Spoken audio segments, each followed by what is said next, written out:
India Pakistan యుద్ధ వాతావరణం వేళ ఐపీఎల్లో షెడ్యూల్లో కీలక మార్పులు చోటు చేసుకున్నాయి. మే 11న ధర్మశాలలో జరగాల్సిన ఎంఐ వర్సెస్ పీబీకేఎస్ మ్యాచ్ వేదికను బీసీసీఐ మార్చినట్లు తెలుస్తోంది. అహ్మదాబాద్ లో నిర్వహించనున్నట్లు సమాచారం. ఇక ఇప్పటికే ఉద్రిక్త పరిస్థితుల నేపథ్యంలో 2 రోజులు ధర్మశాల విమానాశ్రయాన్ని మూసివేశారు.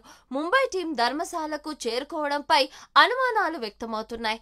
ఇప్పుడు వేదికను మారుస్తున్నట్లు నిర్వాహకులు చెప్పారు. ఈ అంశంపై ఓ బీసీసీఐ అధికారి మీడియాతో మాట్లాడుతూ ముంబై పంజాబ్ మ్యాచ్ ముంబైలో జరిగే అవకాశాలున్నాయని హింట్ ఇచ్చారు.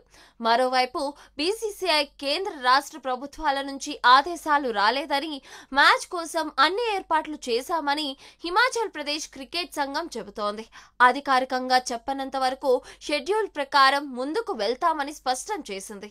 కానీ ఇప్పుడు ఉన్న యుద్ధ వాతావరణ నేపథ్యంలో బీసీసీఐ కీలక నిర్ణయం తీసుకుంది. ఐపీఎల్ ను వాయిదా వేసింది. మొత్తంగా కాకుండా పరిస్థితులు సర్దుమణిగేంత వరకు నిరవధికంగా వాయిదా వేసింది. దీని ప్రకారం ప్రస్తుతం ఐపీఎల్ మ్యాచ్లు రద్దు అయ్యాయి. తదుపరి ఆదేశాలు వచ్చేంత వరకు మ్యాచ్లు జరగవు. ఇదే విషయాన్ని బీసీసీఐ అఫీషియల్ గా తెలిపింది.